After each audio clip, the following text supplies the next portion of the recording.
Sa pagtama ng bagyong Lando, apektado ngayon ang supply ng bigas at ilang pang mga pananim. Ang mas nakakalungkot dito, Ted, marami sa mga palayang ito ay hindi na pwedeng taniman pa.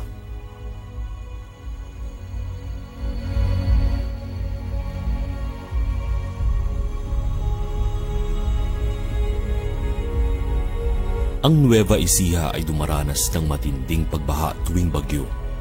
Isa sa pinakamalalang naranasang pagbaha ng lalawigan ay dulot ng bagyong Lando. Isang problemang umabot pa sa mga karatig probinsya tulad ng Tarlac, Bulacan at Pampanga. Tinatalang humigit kumulang kalahating milyong mga individual ang naapektuhan. Ang pagbahang ito ay nagtagal pa sa Bulacan sa loob ng 2 linggo hanggang 1 buwan. Ilan sa mga lugar na inaabisuhan na dadaanan ng tubig na dadaloy mula Nueva Ecija ang mga bayan ng Kalumpit at Hagunoy sa Bulacan. Kapansin-pansin ng putik at daan-daang troso dala ng rumaragasang tubig mula sa bulubundukin ng Gabaldon. Ito ang nagkumpirma ng hinala ng lahat. Ang patuloy at walang habas na pagputol ng puno o illegal logging. Kasama din dito ang di umanong talamak na illegal quarrying na nangyayari sa lalawigan ng Nueva Ecija. Taong 2016, hindi pa man nauupo bilang kongresista ng 3 distrito, minarapat ni Congresswoman Rosana Ria V. Vergara, katuwang ni Mayor J. Vergara ng Kabanatuan na makipag-ugnayan na sa mga ahensya, ang Mines Geosciences Bureau, Department of Public Works and Highways, Department of Environment and Natural Resources, National Irrigation Administration, Pag-asa, National Economic and Development Authority, Department of Agriculture at PhilVolts. Nilipon din ang mga magagaling na inhinyero ng lungsod upang magsagawa ng pag-aaral ukol dito.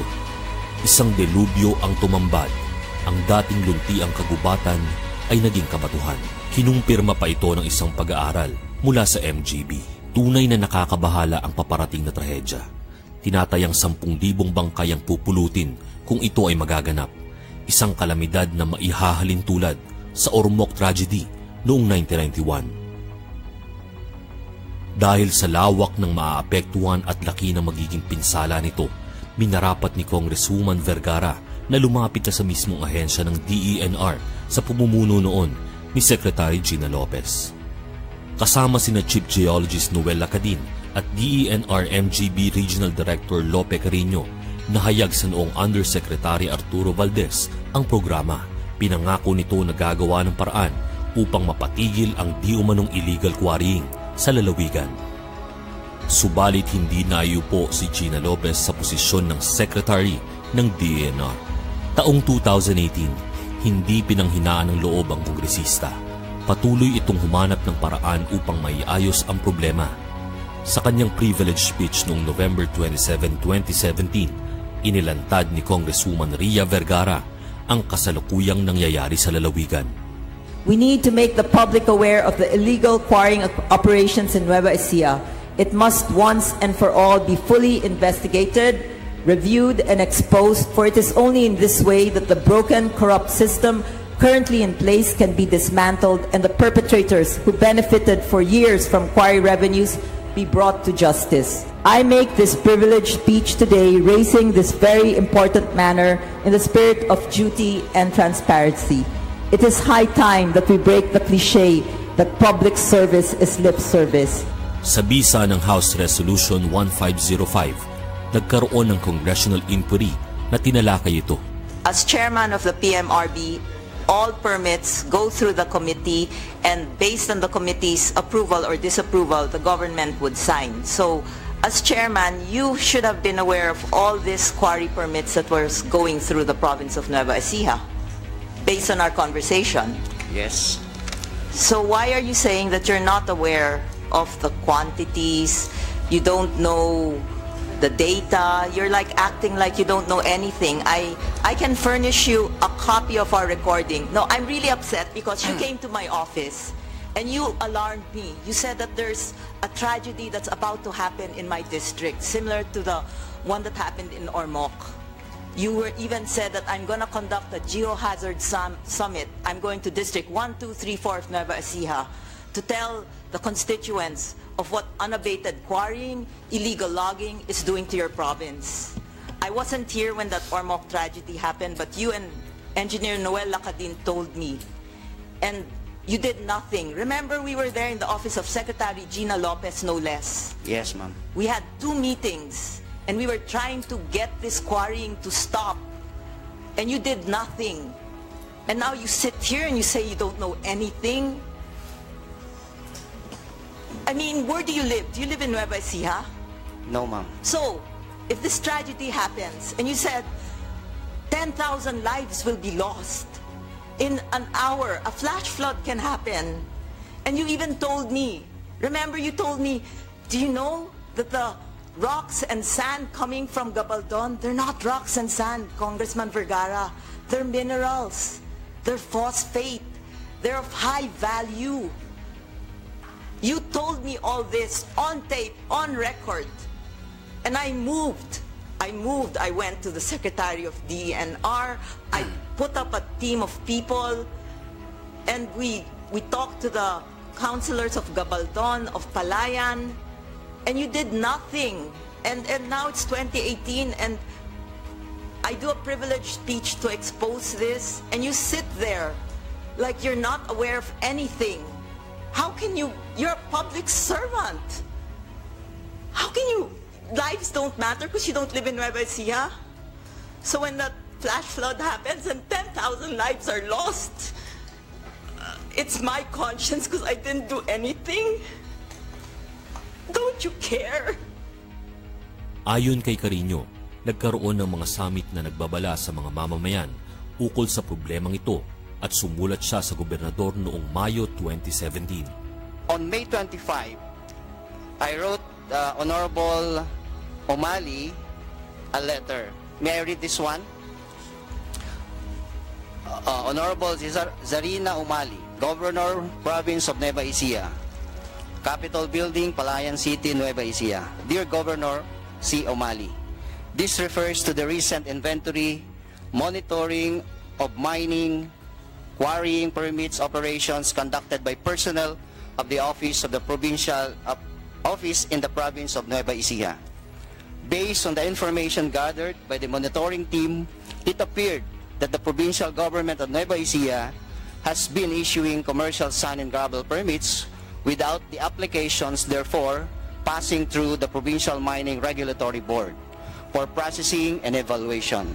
Such issuance did not conform with Section 70 of the Department of Environment and Natural Resources Administrative Order Number 2010-21, the Consolidated DAO for the Implementing Rules and Regulations of Republic Act 7942, otherwise known as the Philippine Mining Act of 1995, which provides that the Provincial/City Mining Regulatory Board shall, among others, accept, process, and evaluate applications and determine administrative charges and fees for quarry, sand and gravel, guano, gemstone gathering, and small-scale mining permits duly filed with the same.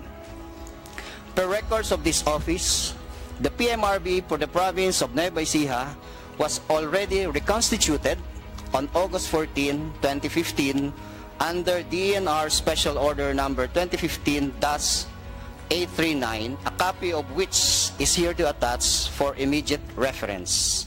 In this regard, may we respectfully request the Honorable Governor to refrain from further issuing sand and gravel permits unless the pertinent applications, therefore, have undergone processing and evaluation by the PMRB, hoping that this merits the Honorable Governor's prompt attention and consideration. Thank you and more power. Signed, Lope O. Carino Jr., OIC Regional Director. And to RD Carino, did they even answer? When you wrote them the letter, did they even answer? No, ma'am. They did not answer at all. Yes, ma'am. And what did you do after that?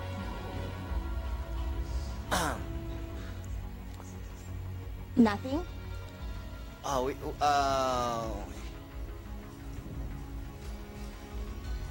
You sent an official letter. It's now almost 1 year after They did not answer. They have not answered you for 1 year. And you did nothing? Did you even take any steps? Even one step? Kahit isang hakbang lang. Considering na ang sinabi mo, impending tragedy.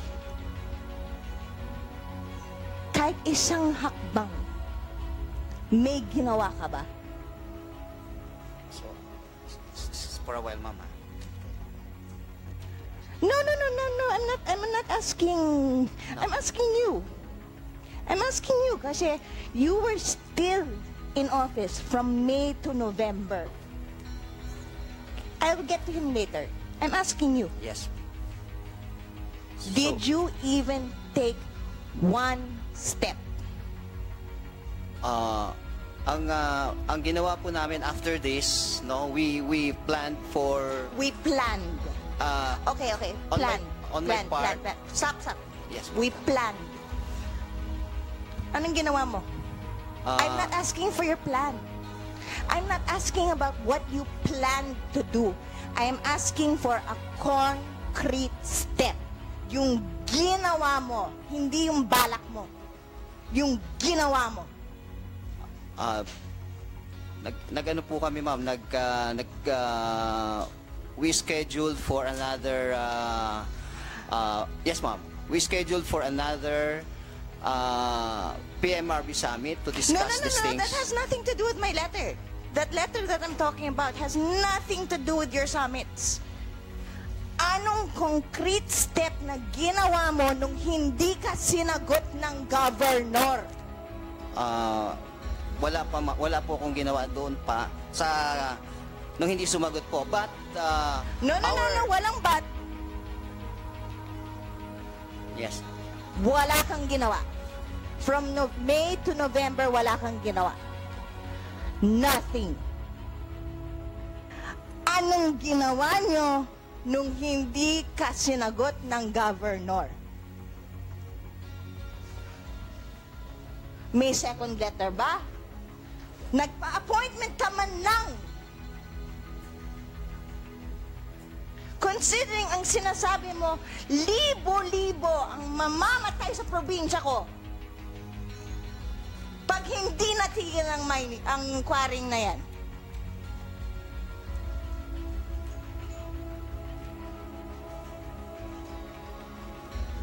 May ginawa ka ba? Yes or no lang yun eh.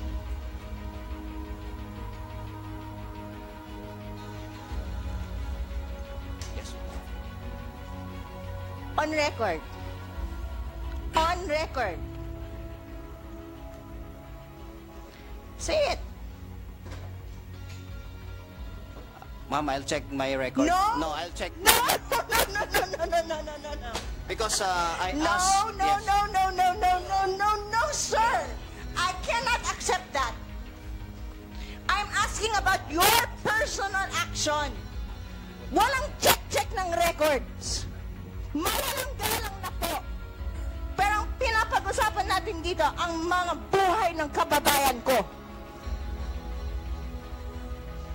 Did you or did you not take any concrete effort,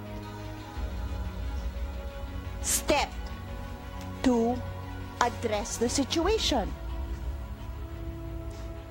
And Congresswoman Vergara was telling us a while ago that the engineer was practically denying what he said before that. No, I'm not denying. Could you please answer the question? Sir, I'm not denying the conversation. But you denied of knowledge of the issuance of permits in Nueva Ecija. In the beginning of this committee hearing, we were asking someone to help us try to quantify, and you said that you're not aware, you don't know anything, nothing passes through you. That's when Congressman Tevez said, then what are you doing there? You're sitting on the PMRB and you don't know anything. And yet, I have here on a recording on October 2016, you said that as chairman, everything goes through you and you approve and the governor will approve based on your recommendation as chairman of the PMRB. So you must know how we arrived at these figures.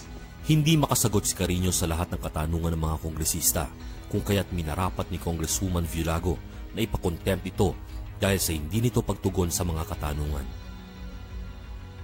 Tingin ko po, masyado na tayong maraming natanong kay Mr. Carino. Kawawa naman kasi lahat ng tinanong di niya alam.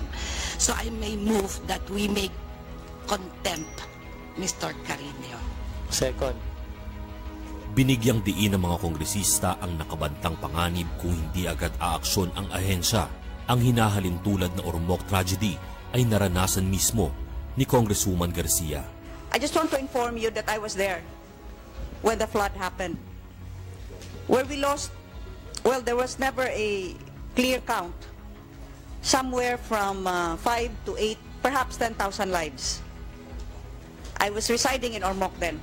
We were cut off from all communications. Dead bodies were strewn all over in the streets, plastered against walls of houses. Bridges were torn down.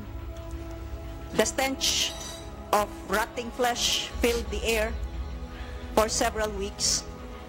It was the most terrible, terrible tragedy that I had ever seen. And you cited the possibility that the same tragedy could happen in Nueva Ecija. Ngunit tila ba lumusot si Carino nang sagutin ito na dahil sa fault line ang nakaambang trahedya. Yung bundok po sa Gabaldon there are several splices of Philippine fault. So hindi po ako naniniwala sa inyo. Nakita po ba ninyo yon? Ako kasi nakita ko eh. Dahil po sa illegal logging. Ayan si Engineer Puno, oh. So, wag niyo pong sabihin sa amin dahil sa slices ng Philippine fault. Hindi po totoo yan. Hindi po kayo taga Nueva Ecija. Sana po sinurvey muna ninyo at inalam yung kwento. Kasi iba na yung lumalabas dito eh. Kasi ang pagkaintindi ko, the reason why you talked to Congresswoman Vergara and did not talk to Congresswoman Antonino and not to Congresswoman Villago and not to me, pareho kaming congressman sa Nueva Ecija, is because kabanatuan yung grabe yung, tama po ba, Engineer Puno? So, anong nagbubulahan na ba tayo dito? Kaya ka nahihirapan sumagot eh. Hindi mo alam. Unti-unti nang lumalabas ang katotohanan. Sino ang dapat managot? Ano nga ba ang tunay na sitwasyon sa mga quarry sa lalawigan ng Nueva Ecija?